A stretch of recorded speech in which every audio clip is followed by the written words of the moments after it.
বাংলা ঘেঁষে নিম্নচাপের অবস্থান, অন্যদিকে বঙ্গোপসাগরে রয়েছে ঘূর্ণাবর্ত। দুয়ের জেরে দক্ষিণবঙ্গের একাধিক জেলায় ভারী থেকে অতি ভারী বৃষ্টির সতর্কতা জারি। সমুদ্র উত্তাল, বিপদের আশঙ্কায় ইতিমধ্যেই পাড়ে ফিরেছেন মৎস্যজীবীরা। আগামী দিন কয়েক মৎস্যজীবীদের সমুদ্রে যেতে নিষেধ করা হয়েছে। দক্ষিণবঙ্গের প্রায় সব জায়গাতেই বৃষ্টির দাপট শুরু হয়েছে। আবহাওয়া দপ্তর সূত্রে জানা গিয়েছে, দক্ষিণবঙ্গের সব জেলায় আগামী 3 থেকে 4 দিন পরিস্থিতি কম বেশি এমনই থাকবে। ভারী থেকে অতি ভারী বৃষ্টির সতর্কতা রয়েছে দক্ষিণবঙ্গের একাধিক জেলায়। বিশেষ করে পূর্ব মেদিনীপুর এবং দক্ষিণ 24 পরগনা জেলায় বৃষ্টির দাপট বেশি থাকবে। মৎস্যজীবীদের সমুদ্রে যেতে নিষেধ করা হয়েছে। ভারী বৃষ্টির দাপট থাকবে। এই পর্বে দক্ষিণবঙ্গের জেলাগুলিতে এমন পরিস্থিতি চলবে বলে জানিয়েছে হাওয়া অফিস। সকাল থেকে শহর কলকাতার মেঘলা আকাশ। আজ তিলোত্তমা মহানগরীতে বিক্ষিপ্তভাবে ভারী বৃষ্টির সম্ভাবনা রয়েছে।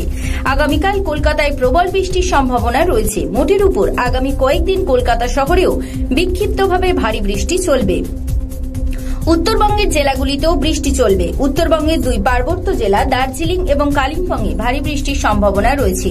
বৃষ্টি চলবে 2 দিনাজপুর ও মালদা জেলাতেও। উত্তরবঙ্গের বাকি জেলাগুলিতেও বিক্ষিপ্তভাবে বৃষ্টি হবে। ব্যুরো রিপোর্ট, জেলার বার্তা।